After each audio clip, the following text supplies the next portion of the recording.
Hello food lovers, welcome back to our channel. నేను మీ Rani Erramsetti. Friends, ఈరోజు రెసిపీ స్నాక్స్ రెసిపీ అండి. Tea time snacks recipe.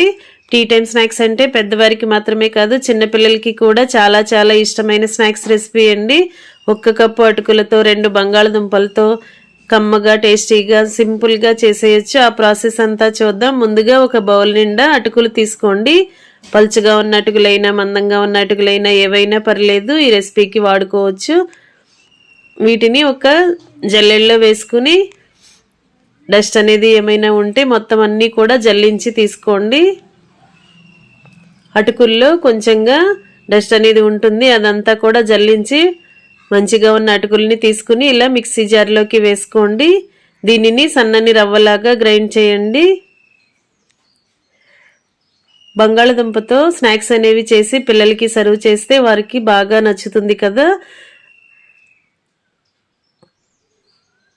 ఇలా మొత్తం అన్నీ కూడా గ్రైండ్ చేసుకున్న తర్వాత ఒక గిన్నెలోకి వేసుకోండి. ఇలా సన్నని రవ్వలాగా వచ్చింది కదా, ఈ గిన్నె పక్కన పెట్టుకోండి. ఇప్పుడు స్టవ్ ఆన్ చేసి కళాయి పెట్టుకుని 1 కప్పు అటుకులు తీసుకున్నాం కదా, 1.5 కప్పు వరకు వాటర్ని తీసుకుని కళాయిలో వేసుకోండి. మనం ఏ బౌల్తో అటుకులు కొలుచుకుంటే అదే బౌల్తో వాటర్ని కూడా కొలిచి తీసుకోండి. దీనిలోకి టేస్ట్కి సరిపడా సాల్ట్ వేసుకోండి. ఒక 1/2 టీ స్పూన్ కారం వేసుకుని చిటికెడు పసుపు కూడా వేసుకోండి. అలాగే రెడ్ చిల్లీ ఫ్లేక్స్ అండి, ఎండుమిర్చిని గ్రైండ్ చేసుకున్న పౌడర్ని కూడా 1 టేబుల్ స్పూన్ వేసుకోండి. అలాగే 1 టీ స్పూన్ ధనియాల పొడిని, 1/2 టీ స్పూన్ జీలకర్ర పొడిని, 1/2 టీ స్పూన్ గరం మసాలా కూడా వేసుకుని 2-3 టేబుల్ స్పూన్లు తెల్ల నువ్వులు వేసుకోండి. స్నాక్స్కి టేస్ట్ అనేది చాలా చాలా బాగుంటుంది. అలాగే సన్నగా కట్ చేసుకున్న కొత్తిమీరని, కరివేపాకుని కూడా వేసుకుని మనం వేసిన ఇంగ్రీడియంట్స్ అన్నీ వాటర్లో కలిసేంత వరకు వాటర్ని బాగా కలపండి. వాటర్ కాగుతున్నప్పుడు కొంచెంగా వాటర్ని టేస్ట్ చూసుకుని మసాలాలు కానీ సాల్ట్ కానీ మీ టేస్ట్కి తగ్గట్టుగా చాలకపోతే యాడ్ చేసుకోండి. ఇలా వాటర్ కాగటం స్టార్ట్ అయ్యాయి కదా, వాటర్ని టేస్ట్ చూసుకుని మసాలాలు అడ్జస్ట్ చేసుకుని ముందుగా మనం గ్రైండ్ చేసి పెట్టుకున్న అటుకుల పొడిని ఇలా వాటర్లో వేసేసుకుందాం. ఈ పిండి అంతా కూడా వాటర్లో కలిసేలా గరిటెతో బాగా కలపండి. అటుకుల పౌడర్ అంతా కూడా వాటర్ని బాగా పీల్చుకుని పిండి అనేది ముద్దలాగా దగ్గరగా ఉడకాలి, అంతవరకు కూడా ఉడికించండి. ఫ్లేమ్ని మొత్తం తగ్గించి లో ఫ్లేమ్లోనే ఈ ప్రాసెస్ అంతా చేసుకోండి. పిండి అంతా కూడా వాటర్ని పీల్చుకుని ముద్దలాగా ఉడుకుతుంది కదా, దీనిలోకి 1 టేబుల్ స్పూన్ ఆయిల్ని యాడ్ చేసినట్లయితే పిండి అనేది కళాయికి అంటుకోకుండా ఈజీగా ఉడుకుతుందండి. ఈ విధంగా ఆయిల్ అంతా కూడా పిండిలో కలిసేంత వరకు బాగా కలపండి. వాటర్ అనేవి ఏమీ లేకుండా పిండి అంతా కూడా ముద్దలాగా వచ్చేయాలి, అంతవరకు కూడా ఉడికించి స్టవ్ ఆఫ్ చేసుకోండి. గరిటెతో ఇలా కలుపుకుంటూ ఉడికించినట్లయితే పిండి అంతా కూడా ఎక్కడ పొడి పొడిగా ఉండల్లాగా లేకుండా బాగా కలుస్తుంది. ఇలా ఉడికిన తర్వాత స్టవ్ ఆఫ్ చేసి మూత పెట్టి చల్లారనివ్వండి. ఇప్పుడు ఉడికించిన బంగాళదుంపల్ని 2 తీసుకుని పైపీలంతా ఓపెన్ చేసిన తర్వాత ఇలా ఒక గిన్నెలోకి గ్రేటర్తో తురుముకోండి. బంగాళదుంప అనేది ముక్కలుగా లేకుండా ఇలా మ్యాష్ చేసుకోవాలి. 1 కప్పు అటుకులకి 2 బంగాళదుంపలు అయితే కరెక్ట్గా సరిపోతాయండి. ఈ విధంగా తురుమంతా కూడా ఒక గిన్నెలోకి వేసుకుని గిన్నెను పక్కన పెట్టుకోండి. నెక్స్ట్ ప్రాసెస్ చూద్దాం. ఇప్పుడు ఒక మిక్సీ జార్ తీసుకుని దానిలోకి ఇలా రస్కులు కానీ బ్రెడ్ కానీ తీసుకుని చిన్న చిన్న ముక్కలుగా చేసుకుని జార్లో వేసుకుని పౌడర్ లాగా గ్రైండ్ చేయండి. రస్కుల ప్లేస్లో బ్రెడ్ అయినా తీసుకోవచ్చండి, ఏదైనా కూడా పౌడర్ని మనం యూస్ చేసుకోవచ్చు. ఇలా 4 నుండి 5 రస్కుల్ని తీసుకుని జార్లో వేసుకుని మూత పెట్టుకుని సన్నని రవ్వలాగా గ్రైండ్ చేద్దాం. ఇలా గ్రైండ్ అయిన రస్కుల పౌడర్ని ఒక ప్లేట్లోకి తీసుకోండి.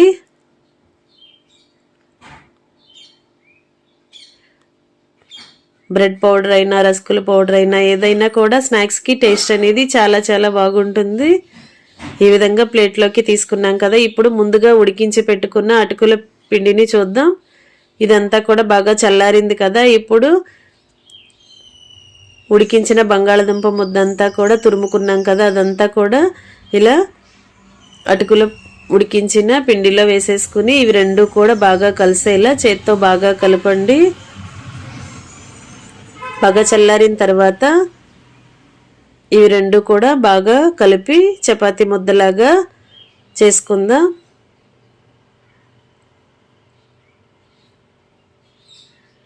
ఈ విధంగా పిండి అంతా కూడా ముద్దలాగా వచ్చింది కదా. ఇప్పుడు పూరీ పీటని తీసుకుని కొంచెంగా ఆయిల్ని అప్లై చేసుకోండి. చేతులకి ఆయిల్ అప్లై చేసుకుని పూరీ పీట మొత్తానికి ఆయిల్ అప్లై చేసి మనం ముందుగా కలిపి పెట్టుకున్న పిండి ముద్దని తీసుకుని ఇలా చపాతీలాగా చేత్తోనే ఒత్తుదాం. మరీ పల్చగా కాకుండా మరీ మందంగా కాకుండా ఈ విధంగా నేను చూపించిన విధంగా చేయండి. ఫ్రెండ్స్, ఈ ప్రాసెస్ అంతా చాలా సింపుల్గా ఉంటుంది. అన్నీ కూడా ఇంట్లో ఉన్న ఇంగ్రీడియంట్సే కదా. స్నాక్స్కి టేస్ట్ అనేది చాలా బాగుంటుందండి. చిన్నపిల్లలకి పెద్దవాళ్ళకి అందరికీ కూడా ఈ రెసిపీ బాగా నచ్చుతుంది. డిఫరెంట్గా ఉంటుంది, టేస్టీగా ఉంటుంది. డైలీ పిల్లలకి ఏవైనా స్నాక్స్ చేస్తూ ఉంటాం కదా, ఆ టైంలో ఇలా 10 నిమిషాల్లో ఈ స్నాక్స్ అనేవి ప్రిపేర్ చేసి పిల్లలకి సర్వ్ చేయొచ్చు. ఈ విధంగా చపాతీలాగా ఒత్తుకున్న తర్వాత 4 వైపులా కూడా వంకరగా ఉన్న పిండి అంతా కూడా కట్ చేసి పక్కన పెట్టేసుకోండి. ఈ పిండి ముద్దని మరలా తర్వాత చేయబోయే చపాతీకి కలుపుదాం. ఇలా నేను చూపించిన విధంగా పీసెస్ లాగా కట్ చేసుకోండి. చిన్న చిన్న పీసెస్గా కట్ చేసుకున్నట్లయితే డీప్ ఫ్రై చేసుకోవడానికి ఈజీ అవుతుంది. అలాగే లోపల వరకు కూడా బాగా కుక్ అయి తింటున్నప్పుడు క్రిస్పీగా టేస్టీగా అనిపిస్తాయి. మీకు నచ్చిన షేప్లో పీసెస్ని కట్ చేసుకోవచ్చండి. ఈ విధంగా కట్ చేసుకున్నాం కదా, ఇలా ట్రయాంగిల్ లాగా కట్ చేసుకున్నాం కదా. మీకు నచ్చిన షేప్లో కట్ చేసుకోవచ్చు. ఇప్పుడు మనం ముందుగా గ్రైండ్ చేసి పెట్టుకున్న రసగుల్ల పౌడర్లోకి వీటిని అంటిద్దాం. ఎక్కడా కూడా పిండి అనేది బయటికి కనిపించకుండా ఇలా పౌడర్తో అద్ది ఒక ప్లేట్లోకి పెట్టుకోండి. ఇదే విధంగా మిగిలిన పీసెస్ని కూడా ఇదే ప్రాసెస్తో అంటించి పక్కన పెట్టుకోండి.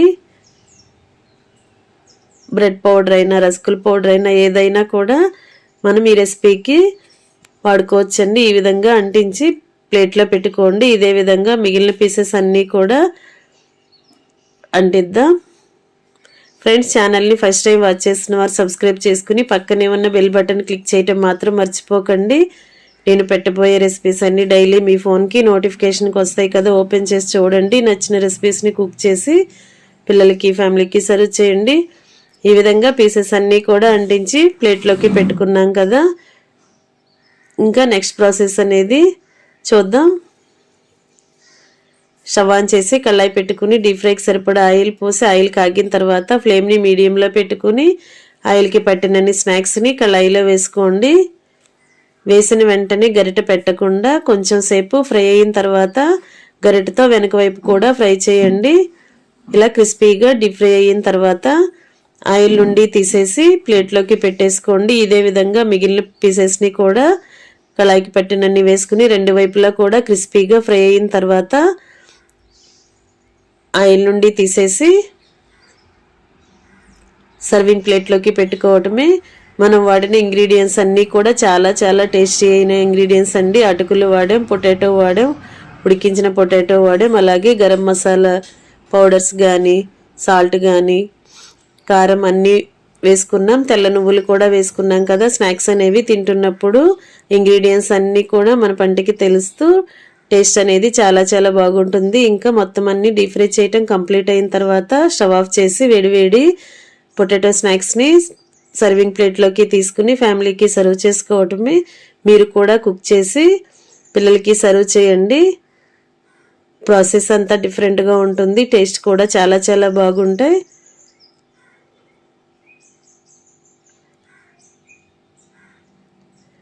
ఈ విధంగా మీరు కూడా కుక్ చేసి పిల్లలకి సర్వ్ చేయండి. వీడియో నచ్చినట్లయితే లైక్ చేయండి, ఛానల్ని సబ్స్క్రైబ్ చేసుకోండి, పక్కనే ఉన్న బెల్ బటన్ క్లిక్ చేయటం మాత్రం మర్చిపోకండి. మరొక రెసిపీతో మళ్ళీ కలుద్దాం. Thanks for watching. నేను మీ రాణి ఎర్రంశెట్టి.